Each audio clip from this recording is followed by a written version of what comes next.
देखिएगा, अगर हम भाषा की बात करते हैं, फटाफट से समझेंगे, जो इस बार स्टीफन क्रेशन वगैरह भी इन्होंने पूछ लिया, उस पर भी आएंगे।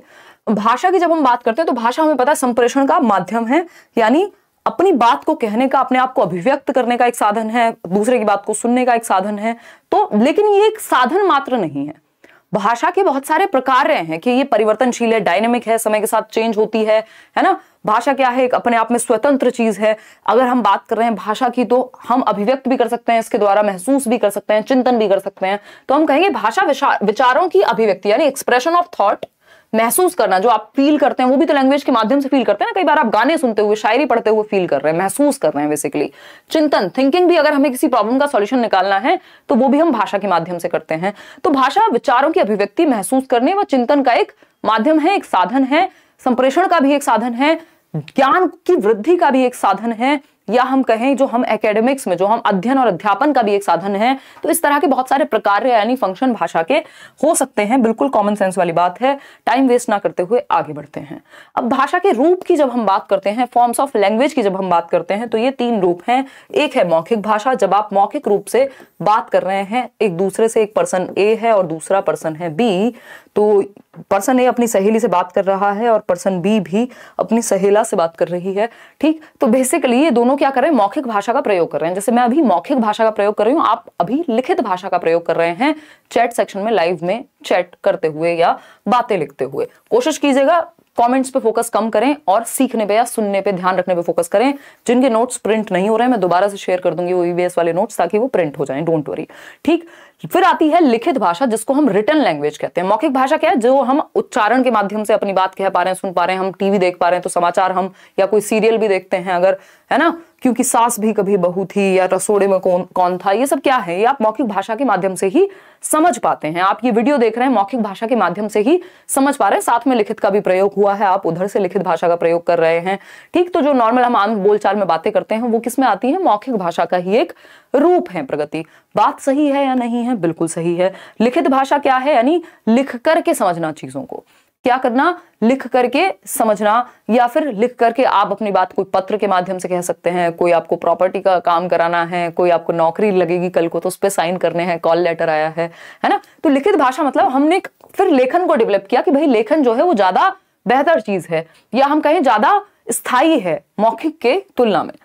तीसरा प्रकार है सांकेतिक भाषा। जो लोग बोल नहीं सकते, जो लोग लिख नहीं सकते, या दोनों भी कर सकते हैं, तब भी क्या है, संकेतों के माध्यम से हम अपनी बात को समझाने का प्रयास करते हैं। वो जिन लोगों को बोलने में समस्या होती है, जो मूक बधिर हैं, उन लोगों के लिए ये काफी हेल्पफुल है। बाकी सांकेतिक भाषा अपने आप में एक प्राकृतिक भाषा हम इसको मानेंगे, ऐसा नहीं है कि ये कोई प्रॉब्लमेटिक भाषा है ना। आपने वो न्यूज़पेपर बोल रही हूँ, न्यूज में आपने देखा होगा, न्यूज चैनल्स में, कि हाथों का प्रयोग करके, जेस्चर्स का, हाव भाव का प्रयोग करके, संकेतों के माध्यम से अपनी बात कही जाती है। जब आपको किसी को बुलाना होगा तो आप मुंह से नहीं बोल रहे हैं, आप कह रहे हैं, ये क्या हुआ, आपको समझ आ गया कि आप किसी को बुला रहे हैं, संकेत कर रहे हैं आप, है ना। कोई आपसे कह रहा है, अरे ये पेपर तो बहुत टफ आएगा, फलाना होगा, ये होगा, आप कह रहे हैं ठीक है। तो आपको बोलने की जरूरत नहीं है, ठीक है भी मैं बोल रही हूं, आपने कहा जाओ निकलो, मतलब हाथ से आप इशारा कर रहे हैं, हाँ ठीक है सुन लिया तुम्हारी बात, अब अपना काम कर लो, हम अपना काम कर लेते हैं। तो मौखिक भाषा जब आप बोल करके, उच्चारण करके अपनी बात को कह रहे हैं, सुन रहे हैं, समझ रहे हैं, और हिंदी वाले नोट्स भी रात में मिल जाएंगे गणित के। लिखित की जब हम बात कर रहे हैं तो हम, और इंग्लिश वाले ईवीएस के, तो लिख करके अपनी बात को व्यक्त कर रहे हैं, और सांकेतिक संकेतों के माध्यम से। बेसिक बात है, कोई इसमें दिक्कत परेशानी नहीं होनी चाहिए। अब हमें इतना पता है कि जो लिखित भाषा है वो मौखिक भाषा की तुलना में अपेक्षा अधिक स्थायी होती है। पेपर में क्वेश्चन पूछा जा चुका है कि जो लिखित भाषा है वो मौखिक भाषा की अपेक्षा अधिक स्थायी होती है। क्या होती है, अधिक स्थायी होती है। यानी आपको कोई ऑफिशियल वर्क करना है, कोई एक भाषा होती है जिसको हम क्या कहते हैं, क्लिष्ट भाषा कहते हैं, यानी जो बिल्कुल कार्यालयों में या समाज के उच्च वर्ग के द्वारा यूज होती है, उसको क्लिष्ट भाषा कहते हैं हम। ठीक, तो जो भाषा है, आप मान लीजिए कोई प्रॉपर्टी के पेपर साइन कराने जा रहे हैं, अच्छा जिसकी प्रॉपर्टी, उसने कहा हाँ ठीक है, मान लिया ये आज से आपकी है, आप कह रहे हैं अच्छा कानूनी कार्रवाई कर लें, पेपर वर्क कर लें, उसने कहा नहीं मैंने कह तो दिया है आपकी है। तो वो कह तो दिया वाली बात इतनी स्टेबल, इतनी स्थायी नहीं होती, वो अस्थायी होती है। लिखित बात पक्की हो जाती है कि लिख के ले लो यही होगा, हम कहते हैं ना। और उस गाने का भी मैं बार बार आपको एग्जाम्पल, मैम डर लग रहा है, सब पढ़ लिया है, बट फिर भी डर लग रहा है, क्या करूं, बहुत नर्वस फील कर रहा हूं। मनीष, ये आपके साथ नहीं है, सबके साथ होता है कि डर अंत तक लगता है। कई लोग पढ़ते जाते हैं अंत तक, कई लोग पढ़ना छोड़ देते हैं एक दिन पहले, वो आपकी अपनी पर्सनल चॉइस है। बट इसमें अगर हम बात करें, मिल जाएगा इंग्लिश वाले नोट्स ब्रेश, अभी रात को ही मिल जाएंगे, वो फाइनल हो चुके हैं। तो अगर हम बात करें मैथ्स और इंग्लिश दोनों के, जो हिंदी मीडियम वाला जो पंगा है ना, वो भी हो जाएगा। तो हम यहाँ पे ये कह रहे हैं कि आपने जो पढ़ लिया, बस अब पढ़ लिया ना, पेपर में सब याद आ जाएगा, वहां आपको खुद से नहीं लिखना, आंसर्स होंगे, ऑप्शंस होंगे आपके सामने। तो अब जिसने पढ़ा है वो अपने आप दिमाग चलने लगता है, उसकी टेंशन मत लो, पहले से अब ज्यादा सोचने की जरूरत ही नहीं है। अब तो जो होगा पेपर में देख लेना, कुछ परेशान होकर भी हो नहीं जाने वाला। तो अगर हम बात करें, लिखित भाषा जो है वो मौखिक भाषा की अपेक्षा अधिक स्थायी, और जो काम की चीजें, अगर आप लेट्स लर्न पे थे तो आपने काम की चीजें पढ़ी हैं, आपने सिलेबस को फॉलो किया है, आपने क्वालिटी चीजें पढ़ी हैं ऑलरेडी, आपको आती हैं चीजें। अगर आपने थोड़ा सा एफर्ट नोट्स पढ़ने में किया है, पुराने मैराथन देख लिए हैं, इस बार के मैराथन देख लिए हैं, और क्या लोगे, बच्चे की जान लोगे। ठीक, तो हम ये कहेंगे जो लिखित भाषा है वो मौखिक भाषा की अपेक्षा अधिक स्थायी होती है, यानी ज्यादा स्टेबल है। लिख के लीजिएगा, अफसोस करोगे, मतलब इतना श्योर है व्यक्ति कि मेरे को छोड़ के जा रहे हो यदि, तो लिख के ले लो, अफसोस करोगे ही करोगे। दैट मीन्स श्योर होते हैं जब आप, पक्की बात कहते हैं जब आप, स्थायी बात कहते हैं जब आप, जो आसानी से परिवर्तित नहीं होती। जैसे संविधान है, बस बोल करके तो नहीं कह दिया, लिखित में है, तो लिखित चीज ज्यादा प्रमाणिक है या ज्यादा स्थायी है, बजाय कि ये ब्ला ब्ला अपना आपस में बातें कर देना। मूड हुआ तो कहा बेस्ट इंसान हो, मूड हुआ तो कहा कि तुमसे खराब नहीं है कोई, तो ये मूड पे नहीं चलती। मौखिक भाषा बदलने में कम समय लगता है, बहुत कम लोग होते हैं जो मौखिक भाषा जिनकी स्थायी के रूप में होती है कि उन्होंने जो कह दिया तो कह दिया। अब हम बात करते हैं भाषा अर्जन की। भाषा अर्जन यानी लैंग्वेज एक्विजिशन कहते हैं इंग्लिश में इसको। भाषा अर्जन है जब आप बिना किसी टीचर के, बिना किसी शिक्षक के, सिर्फ एनवायरमेंट से, सिर्फ वातावरण से, देखिए भाषा को सीखने में या अर्जित करने में दोनों ही तरह से एनवायरमेंट का बहुत बड़ा रोल है, वातावरण का बहुत बड़ा रोल है। तो भाषा अर्जन क्या है, जब आप स्वाभाविक रूप से, जब आप, इन शब्दों का ध्यान रखना है, स्वाभाविक रूप से या मैं कहूं अचेतन रूप से, कई जगह पे अवचेतन मिलेगा बट स्टीफन क्रैशन कह रहे हैं अचेतन होता है, अचेतन रूप से भाषा को क्या कर लेते हैं, ग्रहण कर लेते हैं। यानी आपने अर्जित कर लिया, ग्रहण कर लिया। इसको अधिग्रहण या अधिग्रहण भी कहते हैं, भाषा अधिग्रहण भी कहते हैं, भाषा अर्जन भी कहते हैं, दोनों ही बातें हैं। एक्विजिशन इंग्लिश में कहते हैं, एक वर्ड है इंग्लिश में। ठीक, तो स्वाभाविक रूप से, अचेतन रूप से, जब आप नेचुरली अपने एनवायरमेंट में घूमते फिरते, आपका जन्म हुआ, आप आसपास आपने देखी चीजें, जो मम्मी बोल रही हैं, जो भाई बोल रहा है, जो पापा बोल रहे हैं, जो टीवी में आ रहा है, जो कार्टून में देख रहे हैं, जो भी सुन रहे हैं, चारों तरफ से भर रहे हैं आप, फिर आप भाषा को एक्वायर कर लेते हैं। कभी गलत बोलते हैं, फिर धीरे धीरे सही बोलने लगते हैं। तो यानी आप बिना किसी किताब के, बिना किसी नियम के, बिना किसी शिक्षक के एक भाषा को बोलना सीख जाते हैं। सिर्फ एनवायरमेंट से, सिर्फ वातावरण से अर्जित कर लेते हैं, इकट्ठा कर लेते हैं एक तरह से, है ना। आपका कोई पर्सनल एफर्ट इसमें नहीं लगा, कोई प्रयास आपने सचेतन रूप से नहीं किया, कॉन्शियसली नहीं किया, अचेतन रूप से स्वाभाविक प्रक्रिया है। और जब बच्चा स्कूल आता है तो उससे पहले उसको भाषा का प्रयोग करना, यानी जो उसकी मातृभाषा है, जो उसके घर में बोले जाने वाली भाषा है, उसका प्रयोग करना, उसको समझना ऑलरेडी आता है। तो ये भी क्वेश्चन आता है कि जो आपकी मातृभाषा होती है, तो बच्चे के स्कूल आने से पहले उसके पास समझ होती है उस चीज की, उस भाषा को इस्तेमाल करने की, उस भाषा को समझने की, उस भाषा में अपनी बात कह सकने की। फिर वो स्कूल आता है तो वो सेकेंड लैंग्वेज, दूसरी भाषा सीखता है या अन्य भाषाएं सीखता है। ठीक, तो हम कहते भी हैं कि भाई बच्चे को उम्र के साथ बोलना आ जाता है। तो एक बच्चा जो अपनी बात नहीं कह पा रहा है, उसकी मम्मी कह रही है कि बेटा ये तो तुम्हारे पास, जेफरी ये तो अब तुमको आ जाना चाहिए, ये तो पार्ट ऑफ एजिंग प्रोसेस है। उम्र के साथ भाषा का बोलना तो स्वाभाविक बात है। ठीक, इतनी बात क्लियर है। हम सब ने ऐसी भाषा सीखी है, कोई आपको क्लासेस तो लगाई नहीं थी कि घर में बात करनी है, दूध मांगना है तो उसके लिए आप पहले क्लासेस में भाषा सीखने गए थे कि भाई मेरे को बता दो कि मम्मी से दूध कैसे मांगू। ऐसा तो नहीं हुआ था, ठीक है ना। देख देख करके, सुन सुन करके आसानी से आपने दिमाग में भर ली चीजें। ठीक है, कोई दिक्कत परेशानी, कोई दिक्कत नहीं है इस बात को समझने में, कोई एक्स्ट्रा बात नहीं करनी, फोकस यहीं रखना है, बिल्कुल टू द पॉइंट चल रहे हैं, एक भी बात व्यर्थ की नहीं करेंगे। भाषा अधिगम। अब भाषा अधिगम की जब हम बात कर रहे हैं तो भाषा अधिगम आप देख रहे हो बोर्ड पे पढ़ा रहे हैं। अभी वहां वो पार्क में बैठ के मम्मी और बेटा बात कर रहे थे या बेटी बात कर रहे थे पिछले वाले फोटो में, क्योंकि वो एनवायरमेंट में हो जाती है, खेलते कूदते हो जाती है, अचेतन प्रक्रिया है, स्वाभाविक प्रक्रिया है। जबकि भाषा अधिगम जो है वो सचेतन प्रक्रिया है, कॉन्शियस एफर्ट, प्रयास लगेंगे। यहाँ पे औपचारिक शिक्षा लेनी पड़ेगी, वहां अनौपचारिक थी चीजें आप अपने घर से सीख जाते हैं। औपचारिक क्या है, आप स्कूल जा रहे हैं, आप विद्यालय से सीखेंगे, आप नियम सीखेंगे, आप व्याकरण सीखेंगे भाषा का, तब जाकर के आप कहीं भाषा सीख पाते हैं जो दूसरी भाषा होती है। ठीक है ना, तब जाकर के आप वो भाषा सीख पाते हैं। इतनी बात क्लियर है। तो यहाँ पे किताबें भी होंगी। तो मुख्य अंतर भाषा अर्जन और अधिगम के बीच जो मुख्य अंतर है वो है भाषा के वातावरण का, क्योंकि भाषा अर्जन आप उस भाषा का करते हैं जो आपके वातावरण में होती है, उसको आप एक्वायर कर लेते हैं सचेतन नहीं अचेतन ही रूप से, अनौपचारिक रूप से, बिना विद्यालय जाए, बिना शिक्षक के, बिना व्याकरण सीखे। यहाँ आपको व्याकरण भी सीखनी होती है, आप विद्यालय भी जाते हैं, आप सारे सचेतन प्रयास करते हैं। ठीक, तो ये मुख्य अंतर है अधिगम का और अर्जन का। इतनी बात क्लियर है। अगर दोनों में अंतर की बात करें तो मुख्य पॉइंट्स देख लेते हैं सिर्फ। क्या है ये? भाषा अर्जन और दूसरा है भाषा अधिगम।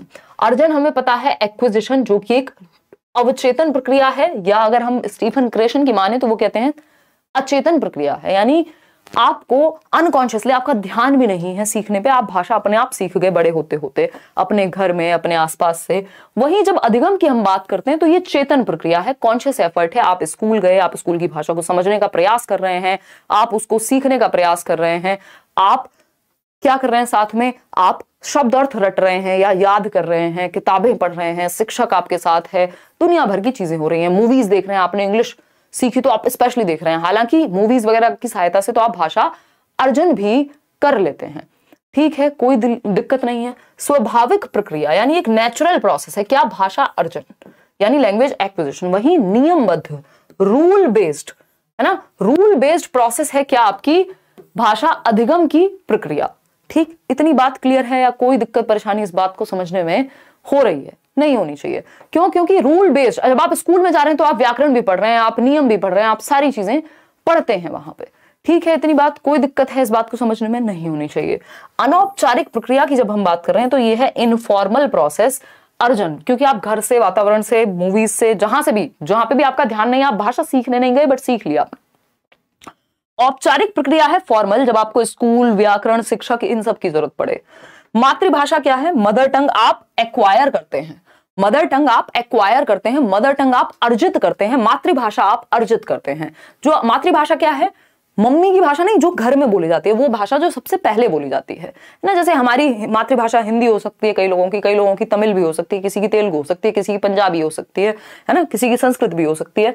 तो जो घर में बोले जाने वाली भाषा है, जब आपने जन्म लिया और आसपास जो भाषा सबसे पहले आपके घर में बोली जाती है वो मातृभाषा है। तो मान लीजिए हिंदी है और आपकी मातृभाषा हिंदी है, आपने एक्वायर कर लिया, अर्जित कर लिया हिंदी को बिना किसी प्रयास के, स्वाभाविक प्रक्रिया, स्वाभाविक रूप से, बिना किसी किताब के, बिना किसी टीचर के। वहीं जब हम दूसरी भाषा की बात कर रहे हैं तो दूसरी भाषा यानी कोई भी सेकंड लैंग्वेज या L2 हम कह देते हैं, आपको ये क्वेश्चन हिंदी में भी देखने को मिल सकता है, इसको हम L1 कहते हैं। जो भाषा आपने सबसे पहले सीखी है, मातृभाषा मदर टंग नेचुरल होती है। दूसरी भाषा लैंग्वेज 2 जो आप स्कूल जाके सीखते हैं, इसको लक्ष्य भाषा भी कह देते हैं, और इसको देशज या देशीय भाषा कह देते हैं मातृभाषा को, यानी नेटिव लैंग्वेज भी कह देते हैं। स्पीड आज ऐसी रहने वाली है, स्पीड आप कम करके देख लीजिएगा जिनको ज्यादा समस्या हो, ठीक है ना। कोई दिक्कत, कोई परेशानी, कोई समस्या अगर है तो बता दीजिए, है ना। ये देखो इस तरह के लोग, हम इनका क्या करें? इनको ब्लॉक करें, इनको अच्छा बुरा बोलें? मतलब कोई व्यक्ति कितनी मेहनत कर रहा है, इनका ध्यान उस पर है ही नहीं, है ना। ये कह रहे हैं मैम L2 संस्कृत वालों के बारे में बता दीजिए, क्यों नफरत है आपको संस्कृत से, और रेड इमोजी बता रहे हैं, है ना। तो मतलब सारी भाषाएं, एक व्यक्ति, फिर पंजाबी वाले आएंगे, वो कहेंगे अच्छा पंजाबी नहीं पढ़ाई आपने, है ना। कोई अंत है इस बात का? कैसी बातें करते हो यार, बैच में चले जाते हैं, वहां पढ़ लेते हैं, अरुण सर पढ़ाते हैं। देखिएगा, अगर हम बात करते हैं भाषा अर्जन और अधिगम के बीच की, तो मुख्य अंतर क्या है? वातावरण। कल और परसों जिनका पेपर है उनको बख्श दीजिए, आप डिस्ट्रैक्ट मत कीजिए एक्स्ट्रा कमेंट करके, है ना, अगर किसी का लेट भी है तो पेपर। तो वातावरण, इनका मुख्य अंतर जो है वो वातावरण है। क्लियर है बात? कोई दिक्कत, कोई परेशानी नहीं होनी चाहिए। तो मुख्य अंतर इन दोनों के बीच का वो वातावरण है, क्योंकि भाषा अर्जन के लिए आपकी मातृभाषा का वातावरण आपको घर पे मिल जाता है। अगर आपको दूसरी भाषा का भी वातावरण मिल गया होगा तो आप एक से अधिक भाषाएं भी अर्जित कर सकते हैं स्वाभाविक रूप से। यानी घर में अगर आपकी इंग्लिश भी बोली जाती है, हिंदी भी बोली जाती शुरू से ही, तो आप नेचुरली स्वाभाविक रूप से एक्वायर कर चुके होते, हिंदी भी इंग्लिश भी। ठीक, चलिए अब लक्ष्य भाषा व मातृभाषा के बीच का अंतर समझ लेते हैं, एक ही मिनट लगेगी। लक्ष्य भाषा को हम टारगेट लैंग्वेज भी कह देते हैं जब बच्चा स्कूल में जाकर के, क्योंकि अब हिंदी और इंग्लिश की पेडागोजी में अंतर बचा नहीं है, क्वेश्चन लगभग सेम ही देखने को मिल रहे हैं। तो लक्ष्य भाषा यानी जिसको सिखाने का लक्ष्य है, यानी स्कूल में जो भाषा सिखाई जा रही है। मान लीजिए आपके घर में हिंदी बोली जाती थी, स्कूल में टारगेट लैंग्वेज क्या हो सकती है? स्कूल में टारगेट लैंग्वेज होगी आपकी जो भी इंग्लिश है, या जिस भी स्कूल में आप है, संस्कृत है मान लीजिए, तो वो टारगेट लैंग्वेज हो गई, यानी जिसको टारगेट किया जा रहा है। तो लक्ष्य भाषा जनरली लैंग्वेज 2 में ही आती है, क्योंकि मातृभाषा लैंग्वेज 1 है। तो मातृभाषा आपकी, इसको देशीय भाषा भी कह सकते हैं, है ना। पहली भाषा भी कह सकते हैं, लैंग्वेज 1 भी कह सकते हैं, ठीक, और इसको लैंग्वेज 2 भी कह सकते हैं, या टारगेट लैंग्वेज या लक्ष्य भाषा भी कह सकते हैं। इसको आप देशीय भाषा या नेटिव लैंग्वेज भी कह सकते हैं। हिंदी में नेटिव भी लिख देगा, उसका कोई भरोसा नहीं है एग्जामिनर का, ठीक है ना। तो ये एक बेसिक बात है जो हमें यहाँ पता होनी ही चाहिए, ठीक। अगर हम बात करें मातृभाषा की, तो मातृभाषा का अर्जन किया जाता है, और अगर हम किसकी बात कर रहे हैं, जनरली अगर हम देखें सामान्य तौर पे, तो लक्ष्य भाषा को आप अधिगम करते हैं। अधिगम वो प्रक्रिया है यानी लर्निंग जिसमें आप एफर्ट्स यानी कि प्रयास करते हैं, अभ्यास करते हैं, वहीं और सचेतन यानी कॉन्शियस एफर्ट्स लेते हैं। वहीं मातृभाषा में आप अचेतन रूप से सीख जाते हैं, सचेतन रूप से नहीं, अचेतन से या अवचेतन से अर्जित कर लेते हैं भाषा को स्वाभाविक रूप से, ठीक है। इतनी बात, कोई दिक्कत परेशानी अगर इस बात को समझने में हो रही है तो आप बता दीजिए। भाषा के क्या है, विविध रूप हैं, इसको लेकर के बात कर लेते हैं। तो भाषा के विविध रूप की जब हम बात करें तो एक रूप हो गया मातृभाषा, जिसको हम मदर टंग कहते हैं, जो आपके घर में पहली भाषा बोली जाती है, जिसको आप अर्जित करते हैं। दूसरी भाषा है राष्ट्रभाषा। राष्ट्रभाषा क्या है, नेशनल लैंग्वेज जिसको हम कहते हैं। क्या हिंदी भारत की राष्ट्रभाषा है, बताइए कॉमेंट करके, फटाफट से बताइए। अगर हम बात करें फटाफट से बताइए, नो नो नो नो। क्या हिंदी भारत की राष्ट्रभाषा है? क्योंकि हम बचपन से बड़े होते हैं, हमारे आसपास यही बात बोली जाती है कि भाई हिंदी भारत की राष्ट्रभाषा है ना। फिर एक आध बार जब तक हम बेइज्जती नहीं करा लेते समाज में अपनी, जहां पे 4 पढ़े लिखे लोग हों, हमें पता नहीं लगता, या हम पेपर की तैयारी नहीं करते जब तक, ठीक। तो अगर हम देखें तो भारत की राष्ट्रभाषा कोई नहीं है, यानी नेशनल लैंग्वेज नहीं है। हिंदी भारत की राष्ट्रभाषा नहीं है, हिंदी भारत की राजभाषा है ना, ऑफिशियल लैंग्वेज है।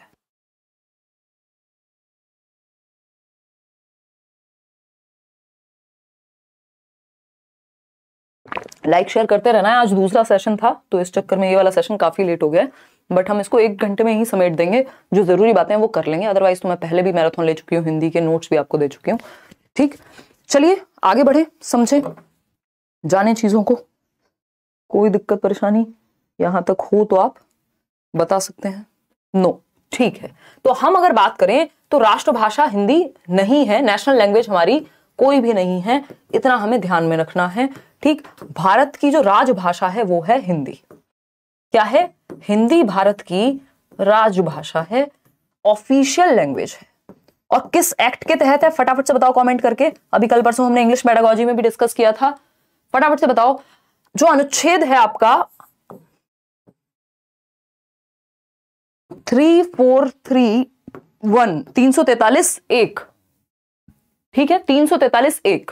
और अगर हम बात करें ये एक्ट कब आया था राजभाषा का, तो राजभाषा अधिनियम आया था 1963 में, 1963 में, जिसको हम ओला भी कह देते हैं, ऑफिशियल लैंग्वेज एक्ट, यानी राजभाषा अधिनियम, ठीक। तो जिसके अनुसार जो राजभाषा है वो है हिंदी, आर्टिकल 343(1) में। और अगर हम बात कर रहे हैं यहां पे सहकारी राजभाषा, यानी जो सह राजभाषा, जो एसोसिएट है राजभाषा की, सहकर्मी है, जो एसोसिएट है, संबंधित है, वो कौन सी है, दूसरी भाषा AOL जिसको हम कहते हैं एसोसिएट ऑफिशियल लैंग्वेज, वो है हमारी इंग्लिश, आर्टिकल या अनुच्छेद 343(2) के तहत। इतना हमें ध्यान रखना है, ये बेसिक सी बात है जो हमें ये बताती है कि संविधान के अनुसार हिंदी की जगह क्या है, राजभाषा की है, ठीक है। मातृभाषा कई लोगों के लिए हो सकती है, कई लोगों के लिए नहीं भी हो सकती। अच्छा, भाषा के कुछ और भी रूप होते हैं, जैसे आपने पढ़ा होगा मानक भाषा। क्या कहते हैं हम, मानक भाषा। मानक भाषा यानी स्टैंडर्ड लैंग्वेज, जो कार्यालय प्रयोग में लाई जाती है, जो ऑफिसेज में यूज हो रही है ना, जो कार्यालय प्रयोग की भाषा है, उसको हम मानक भाषा कह रहे हैं कि शुद्ध रूप है भाषा का। और भी ज्यादा अगर एक लेवल ऊपर चले जाएं तो वो फिर हो जाती है आपकी क्लिष्ट लैंग्वेज, कि जो एकदम क्रीमी लेयर है समाज की, वो बोल रही है जिसको, ठीक। तो हम ये कहेंगे कि मानक भाषा यानी वो भाषा जो शुद्ध है कुछ हद तक और कार्यालयों में प्रयोग की जाती है। बेसिक बात है, इसमें ऐसी कोई दिक्कत वाली बात नहीं है। चलिए आगे बढ़ते हैं, अब चलते हैं संविधान की ओर। और 22 भाषाओं की बात हुई है 8वीं अनुसूची में, 8th शेड्यूल में, और ये जो 22 भाषाएं हैं इसमें हिंदी इन 22 भाषाओं का हिस्सा है। अगर आप सीटेट का पेपर देने जाते हैं आपको 22 लैंग्वेजेस का ऑप्शन मिलता है, ठीक है ना बात।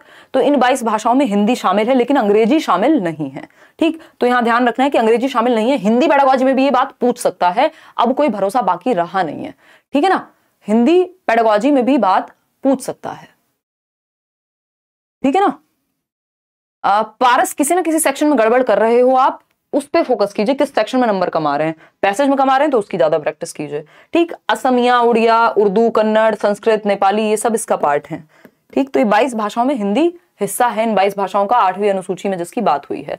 अब नॉम चॉम्स्की से क्वेश्चन आता ही है। नॉम चॉम्स्की क्या है? अमेरिकी भाषाविद हैं, लिंग्विस्ट हैं। तो जब हम नॉम चॉम्स्की की बात करते हैं, इससे पहले अगर हम बात करते हैं किसी की भी नहीं, तो नॉम चॉम्स्की आप देख रहे हैं, नॉम चॉम्स्की एक अमेरिकी भाषाविद है। ये कहते हैं भाषा अधिग्रहण यंत्र, भाषा अधिग्रहण यंत्र यानी लैंग्वेज एक्विजिशन डिवाइस के माध्यम से मनुष्य में भाषा अर्जित करने की जन्मजात क्षमता है। यानी किसकी बात हो रही है? मनुष्यों की, जानवरों की बात नहीं हो रही है। तो मनुष्य में, मानव शिशु में जन्मजात क्षमता होती है कि वो भाषा का अधिग्रहण कर सके या अर्जन कर सके। तो लैंग्वेज को नेचुरली, स्वाभाविक रूप से एक्वायर करने की, अर्जित करने की क्षमता मानव शिशु में है। ऐसा कौन कह रहे हैं? नॉम चॉम्स्की कह रहे हैं। ये एज इट इज 1 नंबर में क्वेश्चन आता ही है आपका।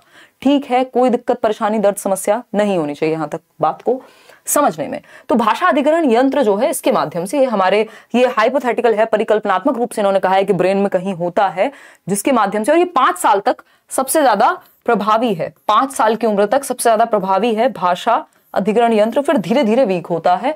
तो चाइल्डहुड के बाद, बाल्यावस्था के बाद, 10-11 साल के बाद आपको भाषा सीखने में कठिनाई क्यों होती है? क्योंकि आपका भाषा अधिग्रहण यंत्र कमजोर हो चुका होता है या होता जाता है। ठीक है, इतनी बात। अब चॉम्स्की और क्या कहते हैं? चॉम्स्की कहते हैं कि जो यूनिवर्सल ग्रामर है, मूल व्याकरण की बात करते हैं, सार्वभौमिक व्याकरण की ये बात करते हैं कि विश्व की सभी भाषाएं एक ही मूल व्याकरण से संबद्ध हैं, जिसे समझने में एलएडी हमारी सहायता करता है। एलएडी क्या है? लैंग्वेज एक्विजिशन डिवाइस, भाषा अर्जन यंत्र। ये हमें क्या करने में मदद करेगा? ये हमें व्याकरण के नियमों को बनाने में या समझने में मदद करेगा कि हम नेचुरली सीख पाए उनको। तो विश्व की सभी भाषाएं एक यूनिवर्सल ग्रामर है, कुछ पैटर्न सभी भाषाएं लगभग सेम फॉलो करती हैं, कुछ नियम सेम होते हैं। इसी बात को यूनिवर्सल ग्रामर के तहत समझाया है किसने? नॉम चॉम्स्की ने। जनरेटिव ग्रामर भी कहते हैं कि जिसमें आप रूल्स जनरेट कर सकते हैं भाषा को समझने के लिए, यानी नियमों को। सैपर-वोल्फ की एक परिकल्पना है। सैपर-वोल्फ इस बार पूछा हुआ है ना, तो सैपर-वोल्फ की अगर हम बात करें, बेंजामिन सैपर और ली वोल्फ, तो इन दोनों ने मिलकर के एक परिकल्पना दी। प्रोफेसर थे और ये इनके स्टूडेंट थे। तो अगर हम बात करें तो उन्होंने परिकल्पना दी, और इस परिकल्पना को भाषागत सापेक्षतावाद या लिंग्विस्टिक रिलेटिविटी या डिटर्मिनिज्म कहा जाता है। ठीक है ना।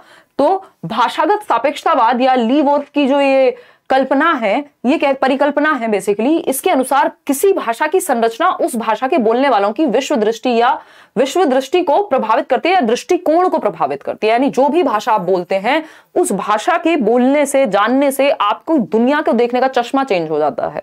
इसको फिर से समझेंगे। इस सिद्धांत के अनुसार प्रत्येक व्यक्ति अपनी भाषा के माध्यम से ही विश्व को देखता है और समझता है। यानी आपकी भाषा निर्धारित करती है कि आपका नजरिया कैसा होगा, आपकी सोच कैसी होगी, आपके विचार कैसे होंगे। इसीलिए इसको भाषा निर्धारण या सापेक्षता का सिद्धांत कहते हैं। ठीक, ये कह रहे हैं, ये भाषा नियतिवाद का सिद्धांत भी कह देते हैं कई लोग। डिटर्मिनिज्म है कि भाषा निर्धारित करे, जो भाषा आप बोल रहे हैं वो निर्धारित करेगी। या जिस मान लीजिए आपको हिंदी पढ़ी है आपने, तो आपने रामायण पढ़ी होगी, आपने उस तरह के ग्रंथ पढ़े होंगे, आपने वैसा ही साहित्य पढ़ा होगा, तो आपकी सोच उस तरह की होगी। अगर इंग्लिश पढ़ी है तो इंग्लिश के जैसी सोच होगी। तो बेसिकली भाषा नियतिवाद की तरफ लेके जाती है, सापेक्षता की तरफ लेके जाती है। यानी भाषा निर्धारित कर रही है कि हमारा विचार, हमारा दुनिया को देखने का नजरिया कैसा होगा। ठीक है, कोई दिक्कत परेशानी नहीं है। पीवाईक्यू डिफिकल्ट लग रहे हैं, कुछ क्वेश्चंस अलग से करेंगे। नहीं प्रशांत, 90% क्वेश्चंस आपको इसी तरह के देखने को मिलेंगे। और अगर हम बात करें, एक एक सेशन और भी ले लूंगी मैं क्वेश्चंस को, डोंट वरी। चलिए, बस क्वेश्चन को अगर आप पढ़ के समझ गए तो आधी दिक्कत खत्म हो गई। जैसे ये क्वेश्चन है आपके सामने इससे रिलेटेड, यह है विचार की भाषा यह निर्धारित करती है कि हम दुनिया के बारे में किस प्रकार सोचते हैं, किससे संबंधित है। तो दुनिया के बारे में हम किस तरह से सोचते हैं, ये कौन निर्धारित कर रहा है? भाषा निर्धारित कर रही है। तो ये निर्धारित या नियतिवाद हो गया, रिलेटिविज्म हो गया। तो भाषाई सापेक्षता, भाषा सामाजिकरण, भाषा अधिग्रहण या सैपर-वोल्फ। तो ये सैपर-वोल्फ परिकल्पना है। देखिए, सापेक्षता, ये रिलेटिविटी, बात इन्होंने यही कही है, लेकिन इस कल्पना के तहत कही है। तो अगर एक आंसर चूज करना होगा तो ए करेंगे, अदरवाइज सापेक्षता भी यहां सही हो सकता था, बट पेपर में माना नहीं है उन लोगों ने। क्यों? क्योंकि सापेक्षता मतलब रिलेटिव होता है कुछ हद तक। इन्होंने कह दिया वही निर्धारित करेगी, जो कि सैपर-वोल्फ परिकल्पना के अंदर ही आती हैं ये दोनों ही बातें। तो ए को ही आप यहां सही मानने वाले हैं। आगे बढ़ेंगे, स्किनर की बात कर लेते हैं। स्किनर क्या है, स्किनर कहते हैं कि भाषा जो है बच्चा वो अपने माता पिता और आसपास के लोगों की भाषा का अनुकरण करके सीखता है, यानी नकल करके सीखता है, यानी कॉपी करेगा, उनको इमिटेट करेगा जो आसपास के लोग हैं। जब वो माता जी को देखता है बात करते हुए कि खाना खा रही हूं, तो वो भी उसको तुतला करके बोलता है कि मैं भी खाना खा रही हूं, या व्हाटएवर तुतला करके बोलेगा। ठीक, तो कॉपी करता है बच्चा, अनुकरण करके आसपास के लोगों का भाषा सीखता है या एक्वायर करता है। जब वो गलती करता है तो उसको पुनर्बल नहीं मिलता। जब वो थोड़ा सा बोलता है, बच्चे ने तुतला करके बोला, अरे मम्मा मम्मा मुझे भी खाना दो, तो ये क्या हुआ, मम्मी कह रही है अरे वाह मेरे बच्चे ने तो आज ये बोल दिया, कितने अच्छे से बोलता है, कितनी प्यारी आवाज है, व्हाटएवर। तो बच्चों को पुनर्बलन मिलेगा, वो अनुकरण और बेहतर तरीके से करेगा अगली बार। तो इसी तरह से लैंग्वेज बेहतर होती जाती है, भाषा आपकी बेहतर होती जाती है। जैसे जैसे आप अनुकरण करते हैं फिर आपको पुनर्बलन मिलता है, फिर आप अनुकरण करते हैं फिर पुनर्बलन मिलता है, गलत चीजों पे आपको पुनर्बलन नहीं मिलता है और फिर मिलती है। ठीक है ना, तो ये एक बेसिक बात हुई जिसको हम देख करके समझ पा रहे हैं प्रतिमा यहाँ। ठीक, तो ये कह रहे हैं कि अनुकरण और पुनर्बलन से भाषा विकसित होती है, भाषा सीखी जाती है। किसके अनुसार, स्किनर के अनुसार। पियाजे और वाइगोत्स्की, इनको हर जगह आना ही होता है, आपको पता है, आखिर तुम्हें आना है। तो देर में आए हैं बट आ गए हैं, क्योंकि इनको हर सब्जेक्ट में अपनी टांग अड़ानी ही है। ठीक, क्योंकि महत्वपूर्ण काम किया है इन्होंने। ठीक है ना, तो अगर हम बात करें कि तो ये वैसी सी ही बात है, अपनी तारीफ करने का मन नहीं कर रहा, बट ये वैसी सी ही बात है कि सीटेट को ऑनलाइन पढ़ा जा सकता है। आज से 20 साल बाद जब बात होगी और आप भूल जाएं कि हिमांशु ने ऐसा किया था सबसे पहले सबसे बेहतर तरीके से, तो ये वैसी ही बात हो जाएगी कि हम पियाजे और वाइगोत्स्की को ना पढ़ें जब हम बच्चे को समझ रहे हैं। तो ठीक, तो पियाजे और वाइगोत्स्की की अगर हम बात करें, पियाजे और वाइगोत्स्की की अगर हम बात करें तो ये कहते हैं, पियाजे कहते हैं कि बच्चा विचार जो है वो भाषा से पहले आता है, यानी थॉट जो है वो पहले आएगा भाषा से। बोलना तो बाद में सीखते हैं, मन में विचार तो आने ही लगते हैं ना, तो विचार भाषा से पहले आता है और विचार जो है निर्धारित करेगा कि आप भाषा क्या बोलेंगे। तो विचार न केवल पहले आता है भाषा से, बट ये निर्धारित भी करता है कि भाषा कैसी होगी। ठीक है, कोई दिक्कत कोई परेशानी इस बात को समझने में है कि नहीं है, ये बता दीजिएगा। क्लियर है बात, कोई दिक्कत नहीं है, समझते हैं। अब वाइगोत्स्की की जब हम बात कर रहे हैं, वाइगोत्स्की कह रहे हैं समाज और संस्कृति से, यानी सामाजिक अंतःक्रिया से, सोशल इंटरेक्शन से। क्या होती है, सोशल इंटरेक्शन से, सामाजिक अन्योन्य क्रिया से भाषा सीखी जाती है। जब बच्चे आपस में चार लोगों से बात करते हैं, बाहर निकलते हैं, लोगों को बात करते हुए देखते हैं। ठीक, तो इनका मानना है कि विचार और भाषण या विचार और भाषा, अगर मैं बात करूं तो विचार और भाषा पहले अलग अलग होते हैं, स्वतंत्र होते हैं, और फिर 3 साल के आसपास जाकर के विलीन हो जाते हैं, एक दूसरे में इंटरमिंगल हो जाते हैं।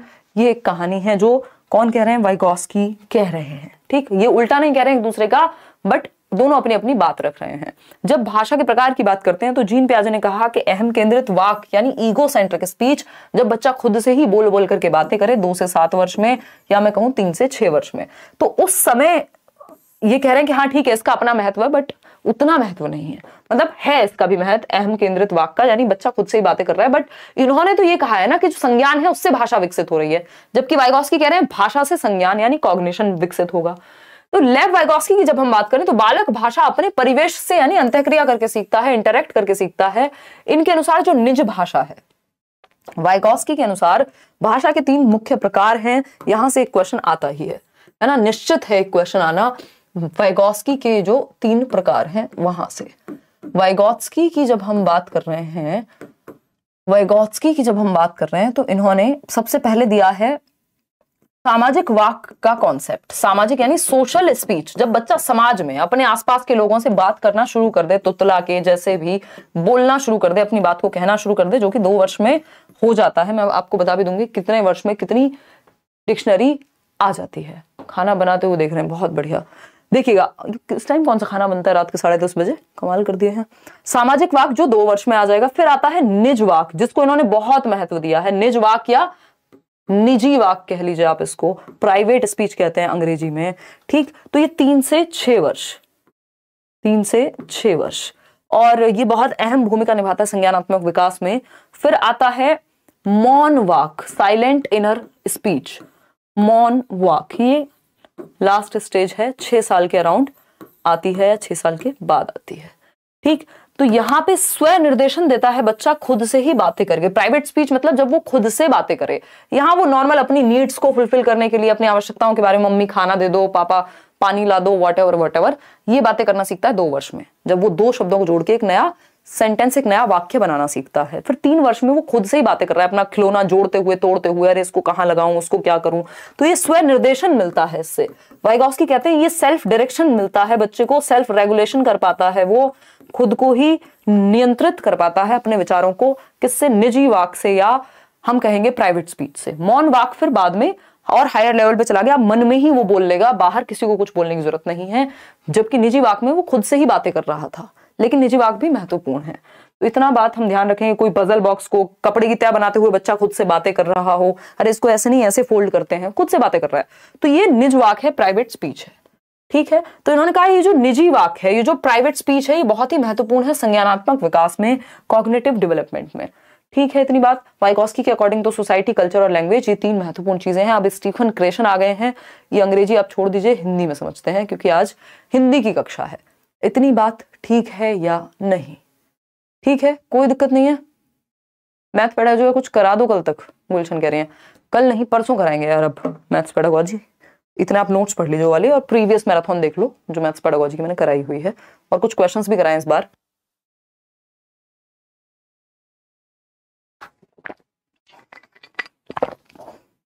जितना ध्यान आपका आज है, इतनी रात को भी आप इतनी संख्या में जुड़े हुए हैं, देखिएगा इतना आप पहले से क्यों नहीं रखते हैं? रखते हैं वैसे कुछ लोग।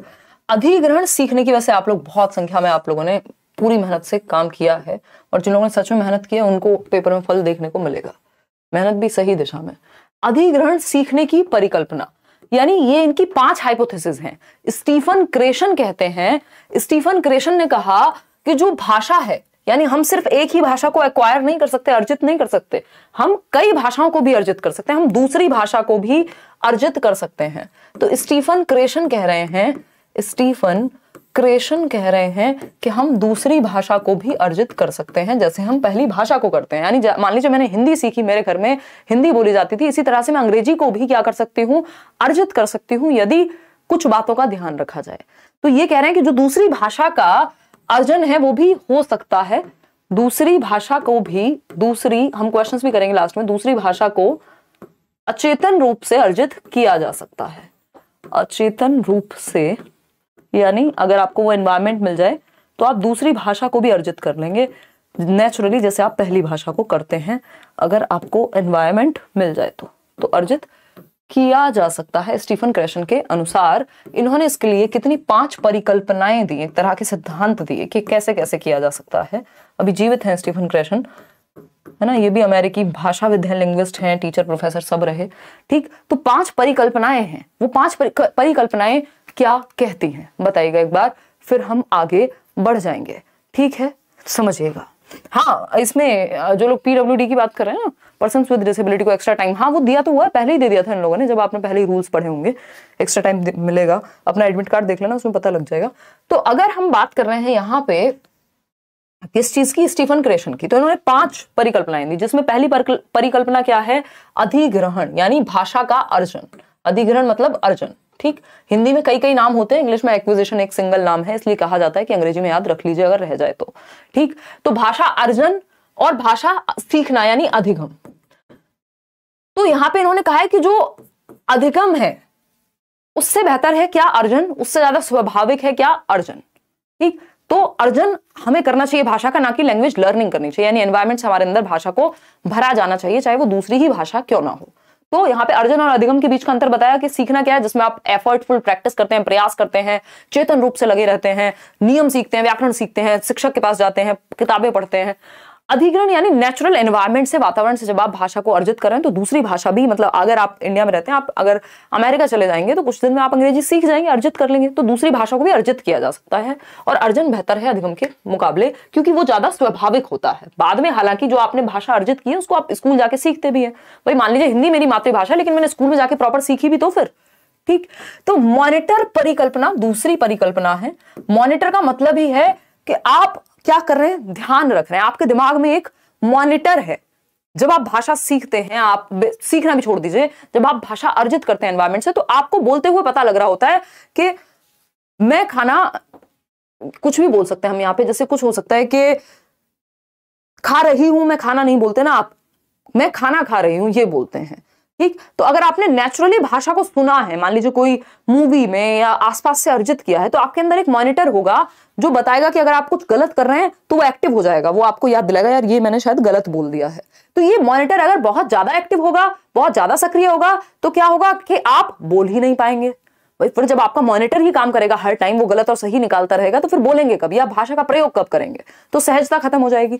तो मॉनिटर को बैलेंस्ड वे में रखना है, बहुत ज्यादा भी यूज नहीं करना, ओवर यूज भी नहीं करना और अंडर यूज भी नहीं करना, एक न्यूट्रल लेवल पे रखना है कि जब जरूरत हो तब आप कमियां भी ढूंढ पाए। इनपुट परिकल्पना, इनपुट परिकल्पना बहुत जरूरी है। इनपुट का मतलब है जो टीचर्स इनपुट देते हैं या कोई व्यक्ति है जिसको वो भाषा आती है वो इनपुट दे रहा है अपना कि भाई इसको ना ऐसे ठीक किया जा सकता है। तो बच्चों को स्कूल में क्या किया जाना चाहिए, हल्का सा +1 लेवल का इनपुट दिया जाना चाहिए। +1 क्या हो सकता है, आपको पता है बच्चे को इस लेवल तक का टास्क आता है, अब आप उसको हल्का सा डिफिकल्ट देते हैं, ना बहुत ज्यादा डिफिकल्ट और ना बहुत ज्यादा इजी, हल्का सा चैलेंजिंग, +1 इनपुट, ये पूछा जाता है पेपर में।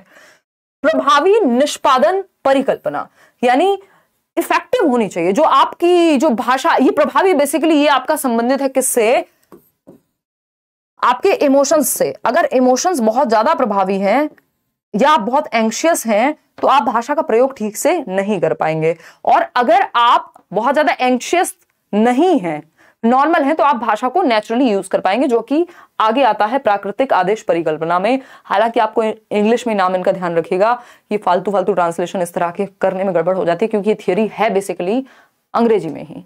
ठीक, तो ये 5वां है जिसको हम नेचुरल ऑर्डर हाइपोथेसिस कहते हैं कि हम इस तरह से प्राकृतिक ऑर्डर में लैंग्वेज को सीख सकते हैं अगर हम बात करें। ठीक, इतनी बात क्लियर है, कोई दिक्कत। ये नेचुरल ऑर्डर हाइपोथेसिस 3rd में आता है कि आप ग्रामेटिकल स्ट्रक्चर्स को नेचुरल ऑर्डर में सीख जाते हैं, यानी ग्रामर यानी व्याकरण। भाई जो मेरी मातृभाषा है उसमें व्याकरण मैंने नेचुरली सीख लिया, मैं गलत नहीं बोल रही हूं व्याकरणिक रूप से, क्यों, क्योंकि मैंने प्राकृतिक रूप से सीख लिया।